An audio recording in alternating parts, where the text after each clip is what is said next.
Friends welcome back to my channel. So నేనైతే daily రెగ్యులర్గా video అయితే ఇద్దాం అనుకున్నా, కానీ వీడియో అయితే తీయలేకపోయినా. నిన్న మిస్ అయితే అయిపోయింది, ఎందుకంటే నేను ఎక్కడికైతే వెళ్ళలేదు. నేను జస్ట్ ఇంటి దగ్గరనే ఉన్నా. ఇంటి దగ్గరనే ఉంటే తెలుసు కదా, నాకైతే అంత వీడియో అయితే తీయబుద్ధి కాదు. బయటికి వస్తేనే కంటెంట్ అయితే దొరుకుతుంది. నార్మల్గా ఇంటి దగ్గర ఉంటే నాకైతే వీడియో అయితే తీయబుద్ధి కాదు. సో అందు గురించి అని చెప్పి నేనైతే వీడియో అయితే నేనైతే ఏం తీయలేదు. జస్ట్ నా వీడియో అయితే మిస్ అయితే అయిపోయింది. సో ఇలా సండే మంచిగా బయటకు అయితే వచ్చిన, అది ఆ వీడియో అయితే తీస్తున్నా. ఇప్పుడు నా బైక్ కొన్ని 2 years అయితే కంప్లీట్ అయితే అవుతుంది. అలా నా బైక్ 2 years రివ్యూ అయితే ఇద్దాం అనుకుంటున్నా. సో ఇంతవరకు ఈ బైక్ వచ్చేసి కరెక్ట్ 21,400 kilometers అయితే తిరిగింది. అండ్ ఈ 21,000లా నేనైతే 4 times నార్మల్ ఫ్రీ సర్వీసింగ్ ఉంటుంది, అది చేయించిన. 2 times నార్మల్గా నేను బయట సర్వీసింగ్ అయితే చేయించిన. సో ఓవరాల్ ఒక్క సర్వీస్కి నా కాస్ట్ వచ్చేసి 1,500 అయితే అయింది. ఫ్రీ సర్వీస్ అప్పుడు జస్ట్ 200-300 అయితే అయిపోయింది. కానీ నార్మల్గా సర్వీస్ చేయించిన కదా, 2 times చేయించిన, అప్పుడు 1,500 కాస్ట్ అయితే అయింది. నార్మల్గా నాకైతే ఏం ప్రాబ్లమ్స్ అయితే రాలేదు ఇంతవరకు. ఇంకా నాకు మేజర్ పెద్ద డ్యామేజెస్ అయితే ఏం రాలేదు ఇంతవరకు. బైక్ పర్ఫార్మెన్స్ కూడా ఏమైతే తగ్గలేదు. బైక్ పర్ఫార్మెన్స్ అయితే రాకుంది అసలు. సో యాజ్ యూజువల్ నేను లాస్ట్ ఇయర్ కూడా ఎట్లా అంటే వీడియో చేసిన, 1 year ఓనర్షిప్ రివ్యూ అయితే తీసిన. సో అప్పుడు చెప్పినా మీకు ఒక డ్యామేజ్ అయితే అయిందని చెప్పి, నేనే కొంచెం బైక్ చూసుకోకుండా ఇట్లా గుద్దేసిన అని చెప్పి. సో అది ఒకటి అయింది. దాని తర్వాత మళ్ళీ 1 yearలో ఒకసారి మా అన్న అయితే బైక్ అయితే పడేసిన, ఒకసారి నేనైతే బైక్ అయితే పడేసిన. ఒకసారి మా ఫ్రెండ్ నేను ఇద్దరం క్యాజువల్గా ఇట్లా బయటికి వెళ్తుంటే మమ్మల్ని వెనక నుంచి వచ్చి గుద్దినాడు. అప్పుడు కింద పడ్డప్పుడు కొంచెం బైక్ కొంచెం స్క్రాచెస్ అయితే వచ్చినాయి. ఎక్కువ డ్యామేజ్ అయితే ఏం రాలేదు, జస్ట్ కొంచెం స్క్రాచెస్ అయితే వచ్చినాయి. అండ్ ఇంకా కొంచెం అది సైలెన్సర్కి హోల్ అయితే పడ్డది. అండ్ ఇంకేం ప్రాబ్లమ్స్ అయితే లేవు. అన్ని పర్ఫార్మెన్స్ అయితే గిరాకున్నాయి. ఇక రీసెంట్గా బ్రేక్ పడితేలే అని చెప్పి, నాకు నాలెడ్జ్ లేకపోయినా కూడా నేను బ్రేక్ని టైట్ చేసి గట్టిగా ప్రెస్ చేసిన బ్రేక్ని. సో ఇంకా బ్రేక్ వైర్ అయితే తెగిపోయింది, అదొకటి అయితే చేంజ్ చేయించిన. సో దాని కాస్ట్ వచ్చేసి నాకు 700 అయితే అయింది. మొత్తం బ్రేక్ వైర్ కొని దాన్ని రీప్లేస్ చేసే అంతవరకు 700 ఛార్జెస్ అయితే అయినాయి. ఇంకేం అయితే కాలేదు, ఇదే ప్రాబ్లమ్స్ అయితే వచ్చినాయి. టైర్స్ అయితే మస్తు ఉన్నాయి. ఇంకా అసలు ఒక్కొక్కటి అయితే చాలా అరిగిపోతాయి 2 years లోపు. నా ఇంకా అరగలేదు. ఇంకొక 6 months నేను నా టైర్స్ అయితే నడిపించవచ్చు, నేను జాగ్రత్త నడిపించుకుంటే. ర్యాష్గా పోయింది అనుకో, అవి కూడా చేంజ్ చేయాల్సిందే, ఏం చేయలేము.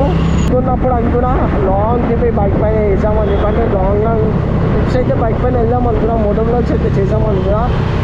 ఇంతవరకు అయితే కుదరలేదు. కానీ హోప్ కంపల్సరీ నేనైతే ఒక లాంగ్ ట్రిప్ అయితే కంపల్సరీ బైక్ పైన అయితే వెళ్ళడానికి అయితే ట్రై చేస్తా.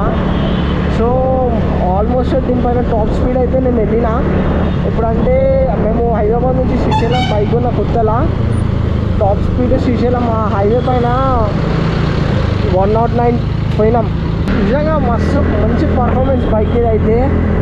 లాంగ్ డ్రైవ్స్కి అయితే క్రేజీ ఉంటుంది అసలు.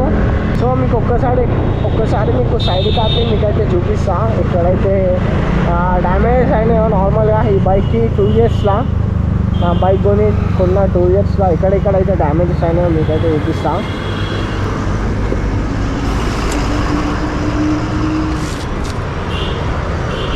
సో నార్మల్గా ఇక్కడ స్క్రాచ్ అనిపిస్తుందా, ఇది అప్పుడు ఒకసారి నేనే నార్మల్గా వెళ్తుంటే చూసుకోకుండా సైడ్ గూడకైతే గుద్దేసిన, ఇక్కడ స్క్రాచ్ అయితే పడ్డది.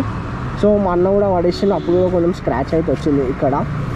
అండ్ ఇక్కడ చూసుకోండి, ఇక్కడ స్క్రాచ్ అయితే పడ్డది. ఇది అంటే నేను మా ఫ్రెండ్ వెళ్తున్నప్పుడు కింద పడ్డాం, వెనక నుంచి వచ్చి మమ్మల్ని గుద్దినప్పుడు అయితే కింద పడ్డాం. అప్పుడు ఇట్లా కొంచెం స్క్రాచెస్ అయితే వచ్చినాయి. సో ఇంకా అదే గుద్దినప్పుడే ఇగో ఇక్కడ కొంచెం ఇట్లా సుట్టు అయితే పడ్డది సైలెన్సర్కి ఇక్కడ. అండ్ ఇది రేడియం లైట్ ఉంటుంది కదా, అదైతే వలిగిపోయింది. ఇంకా నాకు తెలిసి ఏమంత ప్రాబ్లమ్స్ అయితే రాలేదు. రీసెంట్గా ఆ బ్రేక్ ఒక్కటి ప్రాబ్లం అయితే వచ్చింది నా బైక్కి. ఈ మధ్య ఏంటంటే బైక్ కొంచెం పార్ట్స్ లూజ్ అయినాయి. ఇంతకుముందు కొంచెం నాకు సౌండ్ రాకపోతున్నాయి బైక్ నడిపిస్తుంటే స్పీడ్ బ్రేకర్స్ దగ్గర. ఇప్పుడు కొంచెం సౌండ్ అయితే వస్తున్నాయి. ఎట్లా అంటే ఏదో లూజ్ బాడీ పార్ట్స్ లూజ్ అయితే వస్తుంది చూడు, అట్లాంటి సౌండ్ అయితే వస్తుంది. నాకు తెలిసి ఇప్పుడే కొంచెం బాడీ పార్ట్స్ అయితే లూజ్ అవుతున్నాయి నా బైక్కి. అంటే ఆల్మోస్ట్ ఇక 2 years అయింది నడిపించి ఏ మాత్రం పర్ఫెక్ట్ ఉంటుంది చెప్పండి. Yes, bikes are best for city rides. And అంటే నేను ఇంకా లాంగ్ రైడ్ అయితే ఏం వెళ్ళలేదు కదా, కానీ చాలామంది టీవీఎస్ ఎంటర్ పైన టూర్లకు వెళ్ళినారు, బైక్ టూర్స్కి అయితే వెళ్ళినారు. సో వాళ్ళని చూసి వాళ్ళ బేస్ పైన నేనైతే చెప్తున్నా, టీవీఎస్ ఎంటోర్కి అయితే బెస్ట్ ట్రావెలింగ్కి, బైక్ పైన టూరింగ్కి. సో నేను కూడా ఈ బైక్ అందుకే ఉన్నా.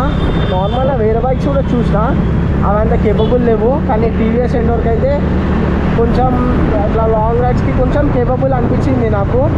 నా ముందు చూడండి పోలో జీటీ కార్ అయితే వెళ్తుంది. యాక్చువల్లీ పోలో కార్స్ క్రేజీ ఉంటాయి, కానీ ఈ కార్ ఇంకా క్రేజీ ఉంది. ఎల్లో కలర్లా మస్తు అనిపిస్తుంది చూడండి. ఇట్లా ఉండాల కార్. ఇట్లా 1 year 2 years bike ownership review అయితే ఇవ్వాలనుకున్నా. నాకు అంతా ఓకే అని నా బైక్ మైలేజ్ నాకు ఇంతవరకు అర్థం కాదు. ఎందుకంటే ఒక్కొక్క ఫ్యూల్ బంక్లో పెట్రోల్ ఒక్కొక్కలాగా అనిపిస్తుంది. ఒక పెట్రోల్ బంక్లో 40 kilometers ఇస్తుంది, ఒక పెట్రోల్ బంక్లో 45 ఇస్తుంది, ఇంకో పెట్రోల్ బంక్లో 35 ఇస్తుంది. నాకు అదే అర్థం కాదు నా బైక్కి. ఈ వీడియో అయితే ఏం చేసేద్దాం అనుకుంటున్నా. ఈరోజుకి వీడియో అయితే ఎంత. మీ అందరికీ నా వీడియో నచ్చినట్టయితే లైక్, షేర్ అండ్ సబ్స్క్రైబ్.